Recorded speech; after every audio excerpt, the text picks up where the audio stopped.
नमस्कार, आप देख रहे हैं हमारा खास शो कोरोना से जंग स्वामी रामदेव के संग। मैं हूं अमित पालित। नमस्कार, आपके साथ मैं हूं ज्योत्सना पाटनी। कोरोना की सेकेंड वेव में मची तबाही का खौफ अभी गया भी नहीं है कि कोरोना के सबसे खतरनाक रूप ओमिक्रॉन की भारत में एंट्री हो गई है। बिल्कुल अमित, पिछले एक हफ्ते से जिसका डर था वो अब सच हो गया है। फिलहाल भारत में ओमिक्रॉन के 2 कंफर्म केस मिले हैं, जबकि ऐसे कई और केसेस आने की आशंका जताई जा रही है। ज्योत्सना, ओमिक्रॉन वेरिएंट कितना खतरनाक है और डेल्टा के मुकाबले कितना तेजी से फैलता है, इसे आप इन तस्वीरों से समझ सकते हैं। बाईं ओर जो आप देख रहे हैं वो डेल्टा वेरिएंट के स्पाइक प्रोटीन है, जिसमें 2 म्यूटेशन नजर आ रहे होंगे, जबकि दाईं ओर जो है वो ओमिक्रॉन वेरिएंट से है और इसमें आप देखिए कितने ज्यादा म्यूटेशन हुए हैं। और ऊपर से इन्फेक्शन रेट भी ओमिक्रॉन वेरिएंट का ज्यादा है। डेल्टा का जो इन्फेक्शन रेट था वो था 1.6, जबकि ओमिक्रॉन में इन्फेक्शन रेट हो गया है 5 से 18 के बीच। मतलब ये कि तेजी से तो ये फैलता ही है, साथ ही आपकी इम्यूनिटी को कमजोर कर सकता है। तभी तो वर्ल्ड हेल्थ ऑर्गेनाइजेशन ने इसे वेरिएंट ऑफ कंसर्न कहा है।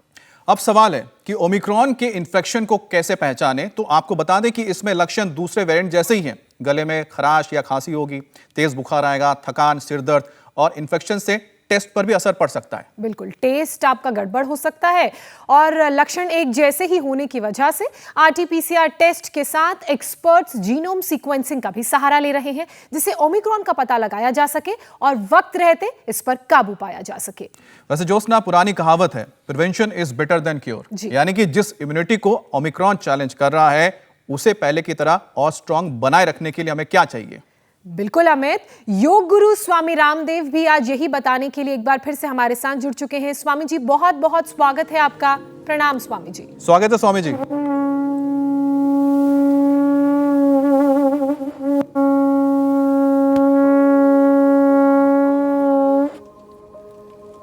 ज्योत्सना जी, ये जो शंखनाद है जी, शंखनाद करने से, स्पायरोमीटर में फूंक मारने से, सुबह उठ करके दौड़ लगाने से, मेरे साथ ये प्रकाश अधिकारी, ये अंडमान से आया, इसको फैटी लिवर था, शुगर भी था, वजन भी था, उसके बावजूद भी इसने कोरोना ठीक कर लिया। दूसरा हमारा अनुराग बच्चा, इसकी तो नाक से गंध भी चली गई थी, सारी चीजें गड़बड़ हो गई, उसके बावजूद भी इन्होंने अपने आप को ठीक है। दाएं तरफ बाएं तरफ आप देख रहे हो, ये जो ताड़ासन, तिर्यक ताड़ासन कर रहे हैं, ये सब पूरा का पूरा परिवार, पता लगा कोरोना हो गया, माता पिता को हुआ, फिर बच्चों को हुआ, फिर 2-2, 3-3 पीढ़ियां एक साथ संक्रमित हो गई थी। और उनको हमने यही आज जो हम उपाय बता रहे हैं, ये सब उपाय बता करके ठीक किया। ताड़ासन करवाया, तिर्यक ताड़ासन कराया, इससे फेफड़े पूरे खुल जाते हैं। फेफड़ों के लिए सबसे अच्छी एक्सरसाइज है खड़े होकर के ताड़ासन, ये तिर्यक ताड़ासन। और फिर योगिक जॉगिंग, सूर्य नमस्कार, बैठ करके गोमुखासन, उल्टे लेट करके मकरासन और भुजंगासन, धनुरासन, ये फेफड़ों के लिए बहुत जबरदस्त है। फिर उसके साथ साथ अब जैसे बहन ये टोपा उड़ रखा है, क्या नाम है? अनुराधा और मीतू। अब इसको साथ साथ में क्या था? मेरे को शुगर भी था और थायराइड भी था। और तुमको? मेरे को घुटने दोनों की बहुत प्रॉब्लम थी और थायराइड मेरा बहुत ज्यादा था। थायराइड किसी को और ओबेसिटी साथ में, और मेरे दोनों कानों में आवाज आती, माइग्रेन, सर्वाइकल, एक साथ कई बीमारियां थी। चलो और अब मैं स्वामी जी जब से यहाँ से 2 साल पहले आई थी और मेरे को इतना फायदा मिला कि जब मैं सीढ़ी नहीं चढ़ सकती थी, अब मैं भाग के चलती हूँ और साइकिल चलाती हूँ और चौकड़ी लगा के बैठ के। अब देखो ये, चलो अब दौड़ो, मेरे साथ साथ दौड़ो, लंबे लंबे श्वास। जिनको शुगर था, जिनको बीपी था, जिनको थायराइड था, जिनको ओबेसिटी थी, उनको भी हमने ठीक किया है। माने लोग कहते हैं डेंजर जोन में होते हैं, चाहे वो ओमिक्रॉन हो, कोरोना का कोई भी वेरिएंट हो, किसके ऊपर ज्यादा अटैक करते हैं? जिसके वाइटल ऑर्गन वीक होंगे, जिसका लंग, जिसका हार्ट, जिसका ब्रेन नर्वस सिस्टम, जिसकी इम्यूनिटी, जिसका लिवर, जिसकी किडनी, जिसका पैंक्रियाज, आंतें, पाचन तंत्र, जिसका श्वसन तंत्र, प्रतिरक्षा तंत्र, इम्यूनिटी जिसकी कमजोर होगी, उसको ये सब बीमारियां होंगी। तो ऐसे ये योगिक जॉगिंग पूरा फास्ट करें, ऐसे एक रिदम के स्वामी जी, ऐसे योगिक जॉगिंग करें और सुबह सुबह सूरज की धूप में करें। जी मेरे भाई अमित। स्वामी जी, ये जो नया वेरिएंट आया है ओमिक्रॉन, ये इम्यूनिटी को ब्रीच ना कर पाए, यानी कि चकमा दे, उसके लिए क्या उपाय है?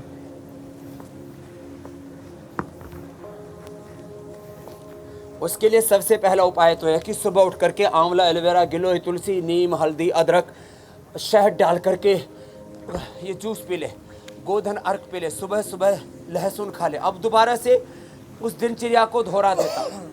सुबह उठ करके आंवला, एलोवेरा, व्हीट ग्रास, नीम, हल्दी, तुलसी, अदरक, शहद डाल करके पिए, गोधन अर्क पिए, लहसुन थोड़ा खा ले, फिर सुबह फ्रेश होकर के सभी पी लेंगे तो पेट भी अच्छा साफ होगा।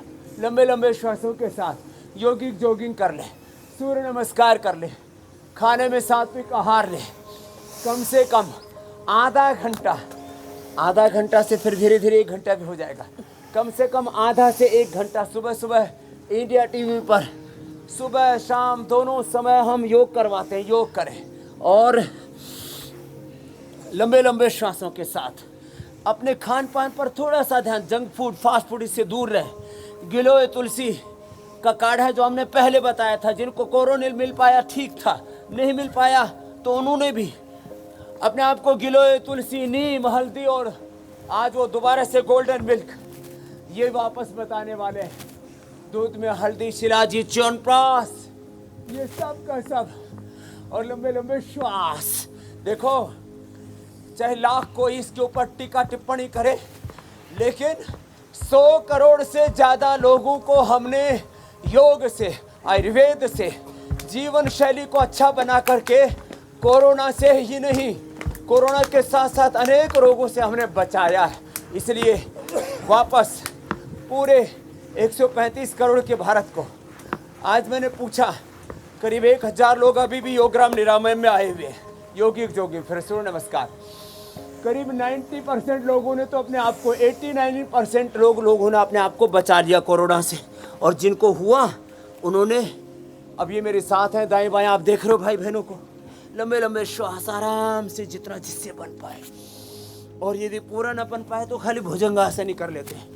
मकरासन और भुजंगासन इतना भी कोई कर ले, अभी कितना ईजी है। देखो ऐसे कोरोना काल में तो बहुत ज़्यादा ये अभ्यास किया था लोगों ने, जिनके नाक की गंध चली गई थी, जिनकी आँखों की दृष्टि चली गई थी, कान में गड़बड़ कर गया कोरोना, पेट में, लीवर में, किडनी में, हार्ट में गड़बड़ कर गया, अभी तक लोगों की पल्पिटेशन ऊंची नीची हो रखी है, सांसों थम गई लोगों की। ये मकरासन, ये भुजंगासन, ये अभ्यास करेंगे अमित भाई, ज्योत्सना बहन तो ज्योति जगी रहेगी। लंबे लंबे श्वास ऐसे आराम से शुरू करके 10, 20, 50, 100 बार तक अब तो करने लग गए, जवान बच्चों से लेकर के बुजुर्गों तक। तो इससे स्ट्रक्चरल बैलेंस भी अच्छा हो जाता है और सारे वाइटल ऑर्गेन्स को हम स्ट्रेंथन कर लेते हैं ऐसे। और ये खाली कोरोना नहीं, कोरोना में जो डेंजर जोन में रहते हैं उन सब लोगों को ये ठीक करता है। ये मकरासन, भुजंगासन और ये धनुरासन, ये लंग के लिए अल्टीमेट एक्सरसाइज है, ब्रेथ को इनहेल करके किया। और ये गोमुखासन, ये भी बहुत ज़बरदस्त है फेफड़े के लिए, इसको भी ऐसे भस्त्रिका प्राणायाम के साथ कर लें ऐसे। ये इतनी सी चीज़ें कर लेंगे अमित भाई जी स्वामी जी, तो फिर, और प्राणायाम बहुत ज़रूरी है। अभी आसन तो बता ही रहे हम, गोमुखासन, ये सब बहुत ज़रूरी है लंग को स्ट्रेंथन करने के लिए। और लंग के ऊपर ही सबसे पहला अटैक होता है कोरोना का। ये ऐसे कर लें, जो ऐसे भी नहीं कर पाते वो ऐसे कर लें, ऐसे कर लें, जैसे भी हो ऐसे कर लें, और ऐसे भी ना कर पाते हो तो फिर ऐसे ही कर लें। और कुछ ना कर पाए तो खाली स्वामी जी आपने लंग्स का जिक्र किया है, सिद्धासन, सुखासन, पद्मासन भी, जिसमें भी आसन में बैठ के कर लें। ये भस्त्रिका, कपालभाति, अनुलोम विलोम के साथ गले, थायराइड के लिए उज्जाई भी बहुत बताया था हमने उस समय, उज्जाई भी जरूरी है। लंग को सबसे अधिक शक्तिशाली बनाता है भस्त्रिका। ये करें,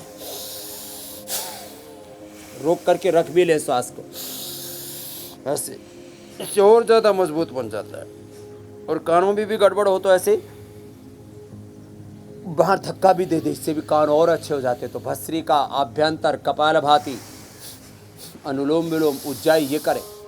स्वासारी और पंचकोल का काढ़ा पिए। लंग्स यानी कि फेफड़ों को कैसे स्ट्रेंथन किया जाए, योग, प्राणायाम और कौन कौन सी आयुर्वेदिक दवा ली जाए, उसके बारे में आपने बताया स्वामी जी। अब आगे बढ़ें और अगर हम ऑर्गन्स की स्ट्रेंथ की बात करें तो हमने देखा कि कोरोना से लड़ाई हम तभी जीत सकते हैं जब हमारे शरीर के सारे ऑर्गन्स मजबूत होंगे और हर अंग की इम्यूनिटी स्ट्रांग होगी।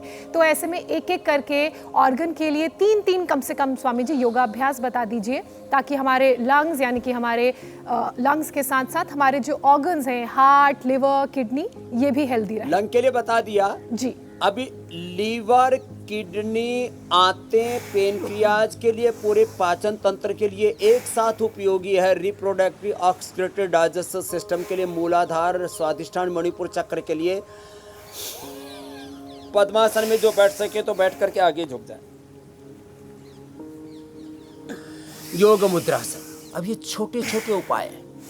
यदि आपका लीवर, किडनी, आंतें, पेनक्रियाज स्वस्थ है तो कोरोना कब आया और कब चला गया, चाहे वो कोई भी ओमिक्रॉन से लेकर के किसी भी प्रकार का कोरोना का नया अवतार है, वेरिएंट है, कितना ही उसमें म्यूटेशन हो गया, कोई प्रॉब्लम नहीं। ऐसे योग मुद्रासन, जो ये न कर पाए वो मंडूकासन, शशकासन तो कर ही लेते हैं। मंडूकासन ये बहुत ही ज़बरदस्त है। मंडूकासन, मुट्ठी बांध के या मुट्ठी ऐसे हथेली पर हथेली, हथेली नाभि के ऊपर, बहुत ही जबरदस्त में कपालभाति करे ऐसे।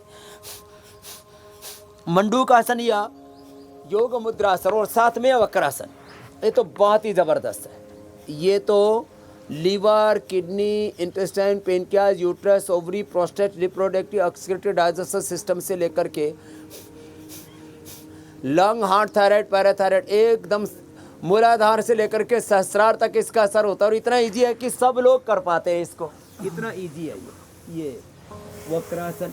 और फिर ये पवन मुक्तासन, वापस अपने मूल स्वरूप में लौटा देते हैं आपको, वापस प्रकृति की ओर, अपनी संस्कृति की ओर, वेदों की ओर, योग, यज्ञ, आयुर्वेद, नेचुरोपैथी की ओर लौटना पड़ेगा। जो हम रोज बताते थे, पंचकर्मा, षटकर्मा, स्नेहन, स्वेदन, वमन, विरेचन, नस्य, रक्तमोक्षण, बस्ती आदि क्रियाएं, जलनेति, सूत्रनेति, कुंजर, ये छोटी छोटी प्रक्रियाएं। सुबह उठ करके त्राटक करना, भोर में सूर्य को अर्घ्य देना। दिल्ली वालों के लिए थोड़ी दिक्कत है, यहाँ तो एक दिन के लिए, कल थोड़े बादल आए, आज तो पूरा आसमान खुला हुआ है। और यहाँ योगग्राम में तो कभी धुंध भी नहीं होती है। ये पवन मुक्तासन और उत्तान पादासन, इतना ही कर लेंगे, 2-3 आसन कर लेंगे तो ही उद्धार हो जाएगा, बेड़ा पार हो जाएगा, पूरा शरीर अंदर से मजबूत हो जाएगा। और जिसके वाइटल ऑर्गन्स, पूरा अंदर का सिस्टम स्ट्रॉन्ग होगा। हम सिस्टमिक इलाज देते हैं, वो सिम्टोमेटिक इलाज करते हैं। बोले लीवर गड़बड़ हो गया तो ये करो, किडनी गड़बड़ होगी तो ये करो, फेफड़े गड़बड़ हो गए हैं तो बोले स्टीरॉयड देते हैं ज़्यादातर को, फिर एंटीबायोटिक देते हैं और अलग अलग प्रकार के उपाय करते हैं। बीपी बढ़ गया, थायराइड बढ़ गया, शुगर बढ़ गया, तो हम ये अभ्यास करवा करके जो अभी करवा रहे थे, और अंत में जिससे थोड़ा रिलैक्स करने के लिए ये सेतुबंध या मरकटासन करा दिया और शवासन करा दिया, तो एकदम रिलैक्स हो जाते हैं और खतरा टल जाता है कोरोना से लेकर के। देखो, यदि किसी का अंदर का सिस्टम मजबूत है ना, तो फिर ये कोई भी गलत सिम्टम्स आएंगे ही नहीं और कोरोना कुछ नहीं बिगाड़ पाएगा। अंत में ये थोड़ा शवासन कर ले। हम मोटे लोगों पर बहुत ज़्यादा असर करता है कोरोना, तो मोटापा के लिए भी ये 3 अभ्यास जरूर कर लें, कम से कम ये 3 अभ्यास। अर्धलासन, फिर ये पाद वृत्तासन, दोनों पैरों से कर सके तो बहुत अच्छी बात है, नहीं तो एक एक से ही कर लें। ऐसे क्लॉकवाइज, एंटी क्लॉकवाइज पूरा घुमा दिया। और अभी तो हमने कोरोनिल का, अभी जर्मनी के, फ्रांस के, यूरोप के, यूएसए के जर्नल्स के फ्रंट पेज के ऊपर कोरोनिल के ऊपर हमने 20 से ज़्यादा रिसर्च पेपर छाप दिए हैं। तो अभी लोग जो है कम से कम अपने घर में एक एक कोरोनिल किट रख ले। कोरोनिल, स्वासारी, अणु तेल, छोटी छोटी बातें, गिलोय, तुलसी, अश्वगंधा, ये जो उपाय हमने बताए थे, आज उनको फिर से हम दोहरा दे रहे हैं, जिससे एक सबक रहे। सावधानी पूर्वक लोग पहले से ही अपने आप को कोरोना के लिए तैयार रखें कि पहली बात तो यह है कि हो ही नहीं, और यदि हो गया तो डरे नहीं। यौगिक उपाय तो आपने बताए, अब वो घरेलू नुस्खे भी हमें बता दीजिए जो कोरोना के हमले से हमें हमारी इम्यूनिटी को बचाएं और उसको सुपर स्ट्रांग बनाएं। जो हमने 2 साल पहले बताया था वही उपाय फिर से बता रहे हैं। देखो, ये दूध के अंदर तो ये कद्दूकस करके ये हल्दी, अब ये गोल्डन मिल्क तैयार हो जाएगा। अब सबके पास तो इतना पैसा नहीं है कि सब जो है वो केसर वाला दूध पिए। अब केसर की जगह ये हल्दी, दूध में हल्दी डाली और इससे गोल्डन मिल्क तैयार हो जाएगा। तो ये जो है गोल्डन मिल्क हल्दी वाला। और इधर दूसरा उपाय है ये काढ़ा। अब ये काढ़े के लिए क्या करना, काढ़ा के लिए जो है वापस वही तत्व है, वही गिलोय। ये गिलोय ले ली, अब ये गिलोय ले लें, इसको कूट लें, थोड़ा सा इसमें मुलेठी डाल लें। ये गिलोय, मुलेठी, ये तुलसी, ये दालचीनी, जिनको हार्ट की प्रॉब्लम है अर्जुन की छाल भी इसके अंदर डाल लें, थोड़ी सी लौंग, थोड़ा सा काली मिर्च, थोड़ी सी अदरक और थोड़ी सी हल्दी। ज़्यादा हल्दी और ज़्यादा अदरक डालने से थोड़ा ज़्यादा ही गर्म हो जाता है। वैसे तो अब आजकल सर्दियाँ हैं, वो भी अच्छा है। और थोड़ा सा जिनको अलग अलग प्रकार की स्किन की प्रॉब्लम रहती है तो थोड़ा ये नीम पत्ते भी डाल सकते हैं न। बाकी नीम पत्ते किसी को ज़्यादा कड़वे लगे तो चाहे मत डालना। तो ये सारी चीज़ें डाल करके और इसका ये काढ़ा बना ले। और ये काढ़ा जो है पूरे परिवार के लिए पर्याप्त है। तो ऐसे ये काढ़ा पिए। और दूध में देखो हल्दी डाली तो ये बिना ही केसर के ऐसे केसरिया हो गया। और वह जिसको केसर मिल जाए तो अच्छी बात है, केसर भी डाल लेना। हम डाल देते हैं, पिला देंगे, बच्चे बहुत इंतज़ार कर रहे हैं पीने के लिए। तो ऐसे तो ये केसर डाल दें। तो हमने पतंजलि से केसर भी उपलब्ध करा दिया और वो भी कश्मीरी केसर है, देसी केसर है। तो ऐसे ये दूध में केसर या हल्दी आदि डाल करके और फिर च्यवनप्राश तो है ही तैयार। च्यवनप्राश और जो है ये च्यवनप्राश का 1 चम्मच खा लिया, 1 चम्मच च्यवनप्राश, या जिनको शुगर है तो च्यवनप्रभा। अब ये इतने उपाय कर लेने से फिर कोरोना छू नहीं सकता। और यदि आ भी गया बाई चांस कहीं भूल चूक से घुस गया तो उसको हम मात दे देंगे अमित भाई। बिल्कुल स्वामी जी, और गोल्डन मिल्क और काढ़ा बनाने का तरीका आपने बता दिया। अब ये बताते हैं कि कल आप क्या खास बताने जा रहे हैं। योग से 30 दिन में कैसे ठीक होगी फूड एलर्जी, डाइजेशन ना के 10 मर्ज का आयुर्वेद से कैसे निकलेगा हल, और खाना ना बन जाए बीमारी की वजह, ओमिक्रॉन के खतरे को देखते हुए कैसे इम्यूनिटी बढ़ाएं, एलर्जी से पीछा छुड़ाएं, बताएंगे योग गुरु स्वामी रामदेव कल सुबह 8 बजे।